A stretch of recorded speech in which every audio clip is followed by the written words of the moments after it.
Hakadosh, Boker Or, Bekiim Bahalacha 4, day 7, Siman Kafhei, page 19. Okay, Halacha Dalet. מי שידו משגת לקנות תפילין, אלא שסומך על מה ששואל תפילין מאחרים, אחר שיצאו בהן. כתב הבח דעונשו גדול. Somebody that has the money, כן? יש לו כסף. הוא יכול לקנות תפילין. Yeah, you can buy תפילין. But instead of doing that, what does he do? He always wants to borrow. Right? That means somebody else יוצא לחובת תפילין, ועכשיו הוא רוצה, right, להלוות. אין לו תפילין או שהוא... אין לו תפילין. אבל יש לו את הכסף לקנות תפילין. אז בגלל, ומה? אבל הוא ישאל מאחרים. כל פעם אתה גומר, אני יכול לעבוד, הוא גומר, אני יכול.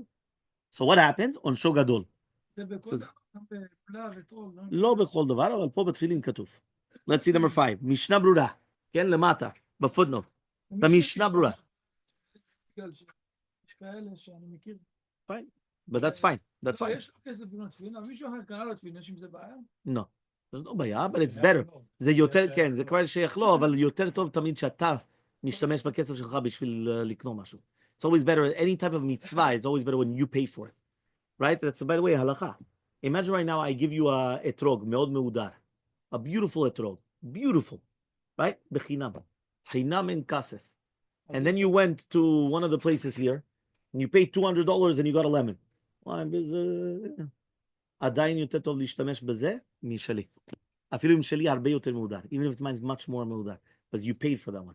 When you pay for a mitzvah, it has much more value. Even if it's less. אפשר אבל לתת לו פרוטה. בסדר, אוקיי. מה עם ההורים שקנו לנו תפילין שהיינו ילדים? זה בסדר. בסדר גמור. עדיף שנשתמש מה שהם הביאו או לקנות? לא. מותר. אין בעיה. הם קנו לך את זה במתנה. The Mishnah Brura cited this warning. The full text of the Bach warning is, one should not follow the practice of some people in our times who do not own tefillin, but rely on their friends to borrow the tefillin. It often happens that they do not have tefillin when they have to recite Shema and Amidah. The people are in a store, right, for terrible punishment. The Talmud teaches that one is obligated to purchase a set of tefillin for his son long before he's bar mitzvah, in order to train him in fulfilling the mitzvah. Ba'avonotenu harabim, there's a lot of people that don't do this anymore. People think, when do you put on the tefillin for a boy? When he's bar mitzvah. When? The bo bayom. The ta'ut. It's a mistake. You never do a bo bayom. You always put on the tefillin way before bo bayom. And according to Shulchan Aruch, you're supposed to do it even the age of mamash 12. Age of 12, 12 and a half, boom, you put on tefillin. Right, a few months before. Ashkenazim, they do it usually a month before. Right? But never bo bayom. Yeah, we usually do that. We should do as much as you can before, not to wait for the bo bayom. With bracha, for sure. For sure, it's chinuch. Certainly then, each person is obligated to purchase a set of tefillin for his own use. The Mishabra added furthermore, it often happens that the borrower does not fulfill the mitzvah at all. And even if he recites the bracha in vain, it's a bracha levatala. Right? This is because the straps of the tefillin shalosh are often tied in a loop too large or too small. So the minute kacha, when you borrow tefillin, are you going to start making it bigger or smaller? Busha v'chrepa. Well, you're going to take my tefillin now, you're going to start making it bigger for me? Right? Or smaller. So what happens? You put it on the way that they are. Right? It wasn't properly done. So you come, you make a bracha, and it wasn't even properly put. Bracha levatala. Lama lo samtat ze nachon. Right? You didn't put it on properly. So it's a problem.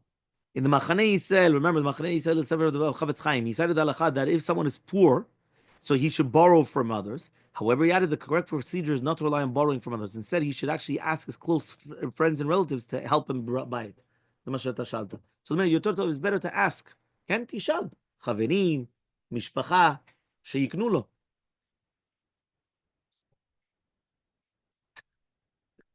It's already hard enough to have, we have two. We have two. No, we don't have a lefty actually. We have nothing of lefties. You're right, maybe we have to get a lefty. But we have nothing lefty. We only have righties, but we have two of them, two righties. And we even have Rabbeinu Tam also. But it's difficult, you're right. 100%. If someone chooses to rely on borrowing a set of tefillin every single day, it might be very difficult for him to fulfill the obligation. This is because the straps of the tefillin shalosh are not tied to fit into the person's head, and they slip down onto the forehead. In such a case, he does not fulfill the mitzvah. Instead, he is guilty of reciting the blessing in vain. Since the Mishnah Berurah's complaint is that the borrower is often too lazy to adjust them, it seems if he would bother to adjust it, then he would fulfill the mitzvah properly. Although he intends to change it back to the owner's size as soon as finishes using it, still, it demands that it should be, permanent knot. not something that you're moving back and forth. So it's a problem.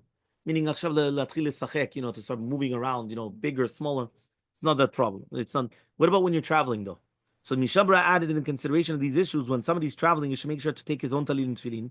In fact, if your plans to return home on the same day, you should still take them, just in case something happens. Unfortunately, many people, they purposely travel without taking the tefillin, hoping to borrow from residents of the destination. This is a sinful behavior, since all too often they miss the mitzvah. So he says you shouldn't do that, right? And by the way, you should know, ani lamati lekach, right? I put my tefillin once in the regular mizvada, in the regular suitcase. What happens if it gets lost? Or if it gets delayed? So I remember it happened to me. I put it in the regular suitcase and I didn't know. And what happened was it got delayed. It only came a day and a half later, or I don't know what. So it was a balagan. Because I'm a lefty and I had to start to. So you always put a kvudat yad. You always put it in your handbag. Always. Tamid b'kvudat yad. Never in the. Yeah. Which one? You're right. Yeah, but they also do that sometimes in a handbag. Well, you have to be careful though. But you just, but again, it's always better in the handbag. Handbag, and that's it. And then you don't have any problems. Okay, next. Halacha, hey. Okay, talit kodom tefillin. Achar shelavash talit mitzuyat sianiach tefillin. After you put on the talit, you put on the tefillin. Data magdimim tzitzit tefillin. Why do you put the tzitzit before? Shema'alim b'kodesh. You go up in kedusha. The talit is a pachot kadosh, right? It's less kadosh. So you go up in kedusha. You put on talit and then the tefillin. Right? והפוסקים עשו סימן. והיה התופים ללבן והקשורים ליעקב. Right? Lavan, he took the animals which were atufim. And Yaakov took the kshurim. But the siman, right? The mnemonic to remember is that the atufim goes to Lavan. Right? Usually, right, we know that first you put on the talit, and the talit is white. So you put on the talit, which is white. And then the kshurim, then you put on something which is going to be tied on. That's going to be, so therefore first comes the talit, which is Lavan and Atifa Tishmalim, and then afterwards you put on the kshurim, which is the tefillin. It's a special halacha. It's based upon a Gemara. The Gemara says that that only when they got married would they put on a talit. Because the talit shel mitzvah was only when they got married. That's a special minhag of Ashkenazim. If you remember when we learned it in Bekiim Melacha, some people wanted to change that even by the Ashkenazim, but they left it. Some Yekesh or others, they do put it on, even before. But some people, no, only when they're married. Fine. 6, in the footnote. Yeah, look at the footnote number 6. Dunning the talit before tefillin, putting on talit before tefillin. The Tur says, after putting on the talit, you should put on the tefillin immediately, right? And then you're going to say, Shema. The Bet Yosef that from here that the one is supposed to put on the talit and afterwards the tefillin. He said in the Mukei Yosef in 2 reasons for the mitzvah in that order. First, the mitzvah tzitzit is superior since it's equal to all the mitzvah combined, and therefore it has precedence. Second, we fill the mitzvah tzitzit more often. So basically, the Nimukei Yosef brought 2 reasons, acherim, why they do it. Number 1, tadir v'sheno tadir kodem, right? What's more constant? You always do more. What do you put on more often, talit or tefillin? Talit. Why? Shabbat and Yom Tov, you don't put on in Chol Moed, you don't put on tefillin. You put it on talit. So tadir v'sheno tadir kodem. Second reason, he says that tzitzit, right? Maskirin lecha kol hamitzvot shebatorah. You remember you have the talit. You've got the 8 strings. You have the ksharim, right? So you have the 5, right? And then you have. So what happens? What happens is that you have all the numerical value. Right, usually they do it from tzitzit. What is the tzitzit? Taf is 400. Sadi, 90. Sadi, 90. 180 and 400, the 580. Yod, right, is 590. Yod is 600. You have 600. You have the 8 strings, that's 608. Right? And you have the 5 knots, 613. Chamesh ksharim, shmone chutim, כן, זה 4, אבל נהיה 8 בסוף, כן? 8 ו5 זה 13. יש לך הגמטריה של ציצית זה 600, 613. The tzitzit reminds you of all the mitzvot in the Torah. Since the tzitzit reminds you of all the mitzvot of the Torah, זה יותר גבוה מתפילין. That's what they want to say. זה מה שהם רוצים להגיד. רק שנייה. Right? The general rule is that a mitzvah performed more often as the precedence, right? For these reasons, we must put on the talit before the tefillin. This is the opinion of the Rabbi Yonah. Furthermore, the Bet Yosef brought down the Agud, saying that the Zohar HaKadosh said you have to be very strict to put on the talit, the tefillin, right? That means you're not allowed to put on the tefillin before the talit.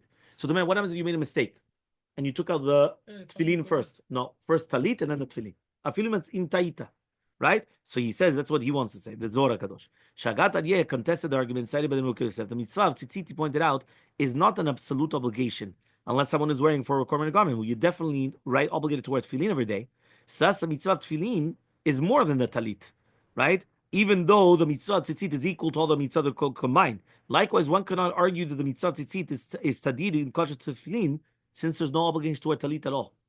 He wants to say like this. He wants to say it's a mistake that we said. Why? Number one, yeah? Ata chayav lasim tzitzit? No. Tzitzit is only if you have a four-corner garment, you have to put on the tzitzit. If you don't have a four-corner garment, כן, אם אין לך בגד של ארבע כנפות, אתה לא חייב ציצית. זה לא מצווה כמו תפילין. תפילין, you have to put it on. Whether you like it or not, you have to put it on. Tzitzit, if I don't want a four-corner garment, don't put on tzitzit. You're right. Nowadays we obligate ourselves, right? מחייבים את עצמנו על ציצית, but you're not obligated to. So don't, and the same thing with tadir v'sheno tadir. He says, אתה אף פעם לא חייב בציצית. So you can't say tadir v'sheno tadir. The fact that you obligated yourself, ואתה שם טלית כל יום, זה לא מחייב שאתה חייב ציצית כל יום. אתה רק חייב ציצית אם באמת אתה שם בגד של ארבע כנפות. If not, you're not. So you can't have that. So because of that, it doesn't exist. So the Yad Aaron Bekiim pointed out that the Zohar clearly states, right? We're on page 21, right? Kaf Aleph, right on the bottom. The Yad Aaron Bekiim pointed out that the Zohar clearly states that tefillin have precedence over the tzitzit. And then Tzitzer wrote the Rav Chidan, right, and the Rav Moshe Zakut explaining that the Zohar teaches that the tefillin are more holy. And it agrees that one must put on the talit before putting on the tefillin. Shulchan Aruch says that one should put it on the first talit and then tefillin because of Ma'alim Bakodesh. So the Shulchan Aruch, he didn't bring down the Mulkei Yosef that's because the talit is better. The opposite. He says because tefillin is better. So Ma'alim Bakodesh velo moridin. Kodem kol ata oleh. Ech ata oleh? First tzitzit and then tefillin. Right? That is when we have several sacred acts to perform, we should first do the least one and then we go upwards. And the Bet Yosef Maran did not, right, mention this reason. The source for this new reason was brought down Dinim Valachot, right? Mari Veil. It's possible that Maran did not rely upon the reasons cited in the Mulkei Yosef because he was bothered by the same question of Shagat Aryeh. Nevertheless, Shagat Aryeh and the Dagum Rava, they challenge this reason as well, since we're taught on the contrary. When we are first to perform the mitzvah with the greatest sanctity and then perform the lesser sanctity. Yishabra reconciled this with Eliyah Rabba and Rav Eliyahu Vilna. They explain the concept of Ma'alim Bakodesh used in the Halakha is not reference to the mitzvah being performed, but to the sanctity of the person performing it. The person climbs to a certain level, and therefore he goes up in level. So it's not because you have different mitzvot. It's you yourself, you're going up in levels. What about putting on the talit after the tefillin? The Mulkei Yosef added that there are those who put on the talit only after the tefillin. This is because the talit is an outer garment. When a person, which he's going to put on afterwards, it only makes sense, therefore, to put on the tefillin first and then put on the talit. Right? He says, according to this opinion, people who wear the talit katan underneath their clothing should put it on before putting on the talit, but they should leave the talit gadol for last. The Bet Yosef challenged this opinion, however, and he says there's no reason to say that by putting on the tefillin afterwards you're going to be guilty of this. He says that Moshe dismissed this argument, explaining that since the tefillin are worn on one's bare skin, they automatically are aligned to put it on before the talit, which is an overgarment. Okay. What about when the tzitzit is only an institution of the chachamim? When meaning the rabbanan. So, yesh tzitzit doraita with the rabbanan. What is doraita? Wool. What is the rabbanan? Anything else other than wool, right? So, בוא נגיד אתה שם ציצית, no, צמר זה דורייתא, אבל כל השאר זה דרבנן. Yeah, so he says here, the Artzot HaChaim rule that even when one wishes to don the talit, that is obligated to have tzitzit, right, attached to it by the Chachamim, there's no Torah mitzvah involved in it. One must still put on the talit first before the tefillin. For example, someone who's wearing a talit that he borrowed for longer than 30 days, or he wears a talit made of cotton, right, or shel kutna, he has no Torah obligation of tzitzit. So then again, nevertheless, for Kabbalistic reasons, he still puts on the talit before the tefillin. The Agur stated that according to the Zohar HaKadosh, it's strictly forbidden to put on the tefillin before the talit. His reference is the Zohar in Bamidbar. The Bet Yosef cited testimony from several Spanish Kabbalists that if someone is not wearing a talit katan, he should not definitely put on his talit first and then his tefillin. But if he's wearing talit katan, so he should put on the tefillin before the talit katan. They explain that as long as someone is wearing talit katan, then he has already fulfilled the Zohar HaKadosh, and therefore he doesn't have a problem. What? No, but that's what he's saying. He's saying since you already have the talit katan, so you're allowed to put on the tefillin first. That's what he wants to bring down. Sorry. If he has the talit katan on, then he could put on the tefillin. Before the talit gadol. Nevertheless, Bekiim concluded that the common custom is always put on talit gadol.